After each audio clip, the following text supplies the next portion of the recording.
Hey PC World fans, Adam here with Gordon. I want to talk to Gordon today about Alder Lake. Intel's probably called 12th gen CPUs coming out. They've talked about it a little bit.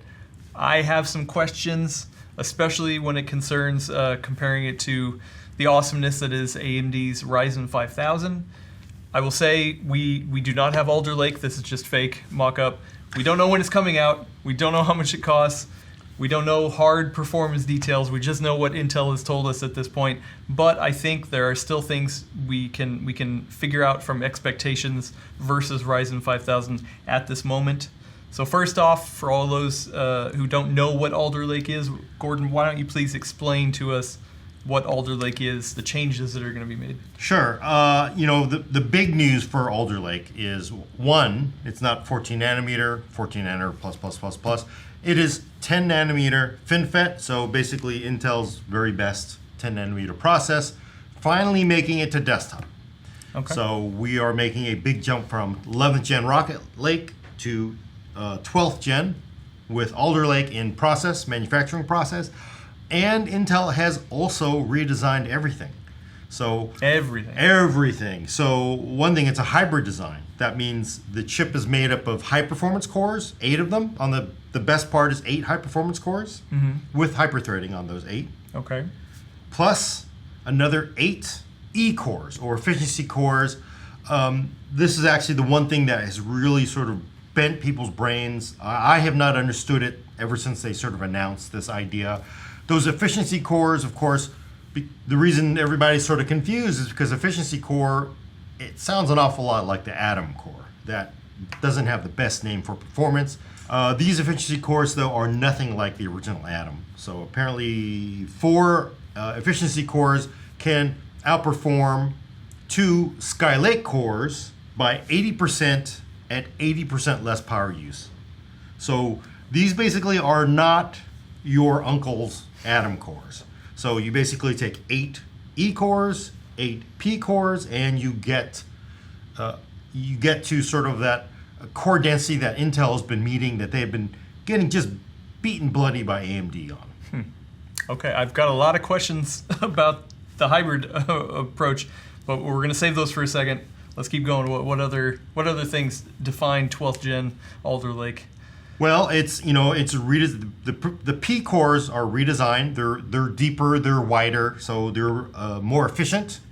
They describe it as a step function in increase in performance over other x86 designs they've had. Step meaning what it sounds like, a big jump in performance. Also, AVX 512, which has been somewhat controversial for a long time on desktops, actually not in the P cores.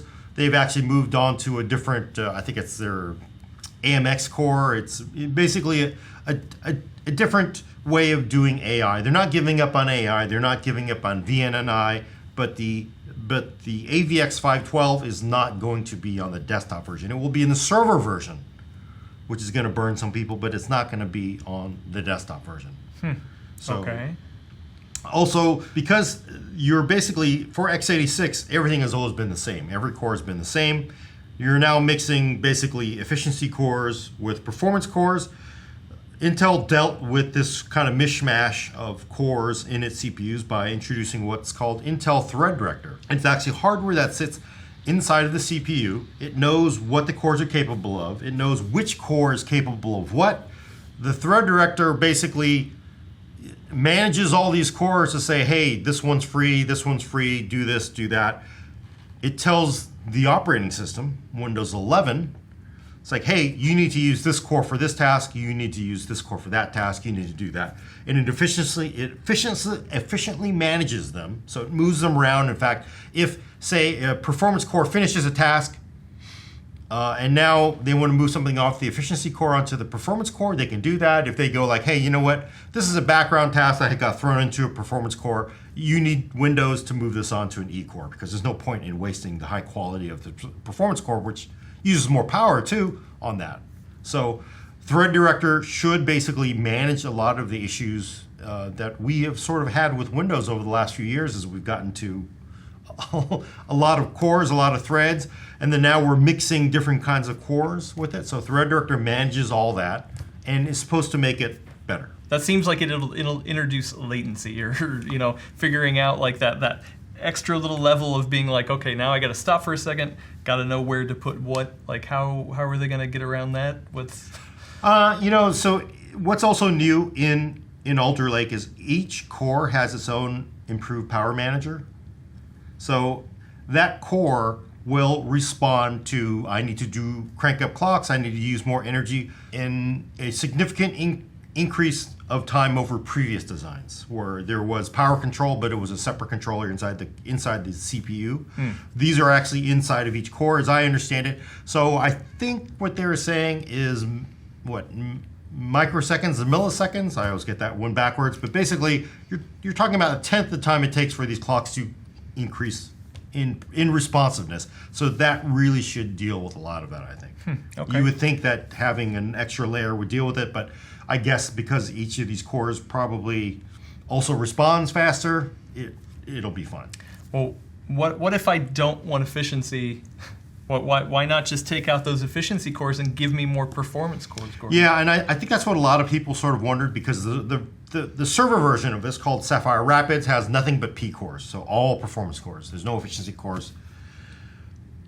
Basically, in an iteration that is the same P core from Alder Lake, a lot of people, I think, thought, well, I want Sapphire Rapids Lite, so give me 10 P cores instead of giving me 8 plus 8 efficiency cores. But Intel's in the top end chip. In the top end chip, so I give me all 10 core high performance cores. I think my guess is Intel did the math, and 10, even if these cores are a step function increase in IPC and overall much more performance, say they get a boost out of the process change, all that, they're still going up against 16 cores in a 5950X. 10 versus 16, maybe it's close. Maybe if you're still a little bit slower, people are going to view that as a loss. They sort of wanted to, I think, achieve a design that says, you know what, you're going to run a heavy multi-threaded task. We're going to give you, 8 E cores plus 8 performance cores with hyperthreading to give you a crap load of threads that will outperform, whatever you're getting out of 5950X. Right, I think that's what they're trying to achieve, and the reason I think they use these E cores is they also realize this is a consumer motherboard, consumer power, consumer socket, consumer cooling. This is not a great big Xeon socket or a Threadripper big giant thing you can just feed all this power to. They sort of have certain power and thermal limits they had to hit, so this was the best way to achieve it.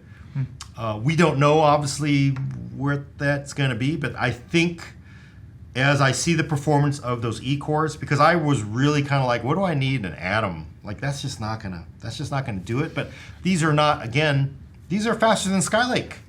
So I think it all may add up to performance, really decent performance, and it just makes sense given that envelope, that power and thermal envelope they're shooting for in a consumer platform. The big question, of course, is Windows 10 versus Windows 11. It's pretty clear that to extract the most performance out of Alder Lake 12th Gen, you will need to be running Windows 11. It has a newer scheduler. It's sort of built to be more aware of what Intel is doing with this. That's not to say Windows 10 will be horrible. In fact, Intel itself has said, Windows 10 gives you some of the goodness, but clearly Windows 11 is the OS that will give you the most out of Alder Lake 12th Gen. So yeah, if you're gonna I'm not gonna move off of Windows 10, then that could be a problem. Then AMD is probably going to be the best option there. But yeah, you definitely are going to need Windows 11 for Alder Lake. Okay. You're going to want it, I have to say. Okay, yeah, and we'll see. So, what about platform advantages? There are some new things. It's a new socket. There's new advantages to Alder Lake coming over Ryzen 5000, but Ryzen 5000 probably still has some advantages too. So, what are the differences there? Yeah, for Alder Lake, it is it's a big move. This is like new CPU, new cores, new socket design, LGA 1700. It has the offset slightly larger than existing offset that we have in all our consumer boards. So like, although some of the cooler makers are coming out with adapter kits, so if you have a very high-end cooler you bought from them, you can just buy the adapter kit just a little bit wider. You also are getting DDR5, so you'll be able to run DDR5, DDR4, LPDDR5, LPDDR4 on Alder Lake, because Alder Lake will be basically desktop and mobile as well. So DDR5, plus the other thing is we go to PCIe 5, and just like PCIe, you basically double your theoretical bandwidth from PCIe 4, which is Didn't we just already, get PCIe 4? We just got PCIe 4, and now, you know what? The main argument for the PCI folks is like, people in Los Angeles wish they had just built the freeways wider before the traffic got there, because once the traffic is there and everything's jammed up, it's really hard to do it. So the PCIe folks, PCI, give them credit for always staying ahead of the curve. So we are, maybe we're not exploiting PCIe 4 right now, but by the time PCIe 5 is in everybody's hands, in GPUs and SSDs, you'll be glad it's there. So I'm not going to hate on that, but PCIe 5 will represent a very decent increase in bandwidth for Intel. And you're looking at 16 Gen 5 lanes on Alder Lake, plus another 4 lanes of Gen 4. So the SSD would be Gen 4. Oh, okay. As well as in the chipset, you'll get basically 12 lanes of Gen 4 and another 16 lanes of Gen 3. There's basically a crazy amount of PCIe bandwidth on Alder Lake. Okay. Whether Gen 5 makes a difference for GPUs, I don't know, but people like bigger numbers. Bigger number, better. Yeah. So if you like next generation bleeding edge hardware, Alder Lake is going to be first. They're going to beat AMD to DDR5 and PCIe 5, whereas AMD beat Intel to PCIe 4, right? And that was a big deal when AMD did it. So this is a big deal when Intel beats AMD to PCIe 5. Interesting. Okay. Well, what kind of advantages do we know that Ryzen 5000 has right now that Alder Lake won't have? Well, I think the big advantage is you know what you're getting in Windows 10. Windows 11 clearly is you're going to want if you're going to be buying an Alder Lake system. Makes sense. So AMD's we already know there's coolers for it. There's also the fact that you don't have DDR5 is actually somewhat of an advantage in some ways. Really? You know, DDR5 really brings density, right? So you can get 128 gig consumer desktop, which you can't do right now, right? That's going to be done. That's definitely, you can also get to higher clocks, higher bandwidth out of DDR5. Eventually, everybody who's gone through DDR to DDR2 to DDR3 to DDR4, 5, every time when they first come out, generally they're sort of like almost at parity. The very best DDR4 modules might be as fast, if not faster, than what you see with DDR5. Oh. Over a few months, though, that quickly changes, and DDR5 will then show its strength. But initially, it's not there. And also, DDR5 as a new technology is going to cost a buttload more than DDR4. Probably. I don't know this for a fact, but if past this prologue, it's going to cost more money, so you're going to pay more for it. So sometimes it's nice just to have something that you don't have to go out and buy all the new stuff for, right? You don't have to have DDR5 to build your Zen 4 system or Zen 3 system, and you don't need it to get the best performance out of it, right? With Alder Lake, we don't know if you need DDR5 to get the best out of it, but potentially that's what you need. There will be DDR4 systems because Intel's not the dummy. They know that DDR5 is going to be expensive, hard to get, so there will be DDR4 systems at first. But, how much of a performance hit there is from DDR4 versus DDR5 and Alder Lake, we won't know. Probably not a lot, but who knows, right? It's an entirely new platform. So the nice thing is the fact that AMD is sort of this known quantity. It hasn't changed much, which is awesome. good for cost, and it's awesome. It is a great, but DDR5 and PCIe 5 is the next best thing. That's what you don't get. Okay. Speaking of performance, obviously we don't have hard numbers. We don't know that yet. We don't know. But can you make some guesses right now? Can you try to put it out there saying, hey, you know what? If you're all in, got DDR5, got PCIe 5, you got Windows 11. Sure. You're all future-proof. What do you think? Well, so I can't say for Windows 11 yet. We don't know what we're going to get there. They're not showing anything. I can say actual hard data Intel has showed off is basically roughly 19% increase in IPC from a 12th gen 12900K versus an 11th gen 11900K. And that is based on Web Expert, Crossmark, PC Mark 8 or PC Mark 10, I believe, Sysmark, and also Spec.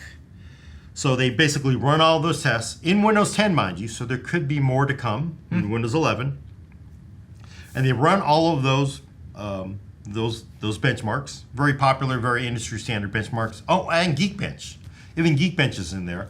And basically, you see everything from 60% more increase in performance over a Rocket Lake 11900K part, down to even a slight loss of performance. But for the most part, it's everything is from 5 to 10 to 20% or more. So the performance will be significantly better than Rocket Lake. Which a lot of people were already kind of like, hold on. Yeah, I mean, So- they obviously don't want to give too many people an idea of where it's going to fall, but that whole mishmash of benchmarks is blurry enough that it is hard to get a feel for it. But it does sound to me, if I were to guess, you don't go slower. You don't go from a 14 nanometer, Rocket Lake to a 10 nanometer. Well, Intel 7, I think is what they're calling it now. FinFET. You don't go to a new process. You don't go to new cores. You don't go to, in fact, more thread count because you have 8 plus 8, right? With plus 8 of those have hyperthreading over Rocket Lake and not pick up performance. So I think if I had, from what I'm seeing, because I was very surprised to see that those E cores performed as well as they did. So if I'm going to say, I'm going to put myself on a limb, and I'm going to say I think 12900K will perform better than 5950X, so 16 core Ryzen. I think Intel will outperform that 5950 in light tasks because you have the new cores, new process, probably better clocks. So I think that sort of gives them that lead in the left side of the chart in very lightly threaded tasks, gaming, Office, Photoshop, a lot of sort of light duty stuff.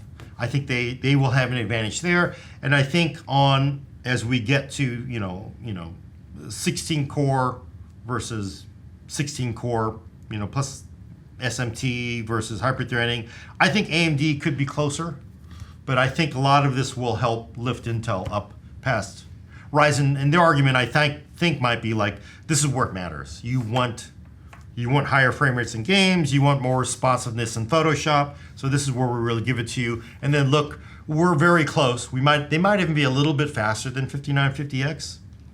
But I think on that very right side where you're running all cores, I think it's going to be closer. But we don't know.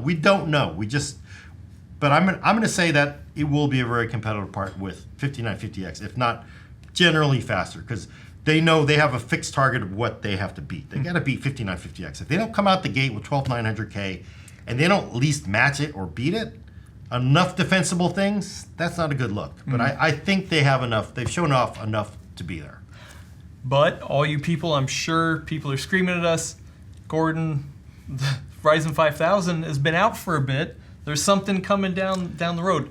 Once again, we don't know when the Vcache, 3D Vcache versions of the next Ryzen chips are coming, all that same disclaimer stuff.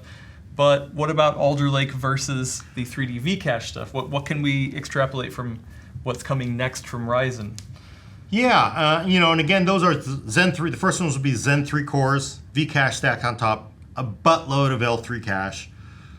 They've already said, 15% increase, very decent performance increase in gaming that they've shown off for these next generation Ryzen parts are. There's Zen 3 Plus, or I'm not sure what they're actually calling it. So I think against that, gaming, It might be a ball game. It might be a ball game between Alder Lake and whatever the Vcache Rising parts are.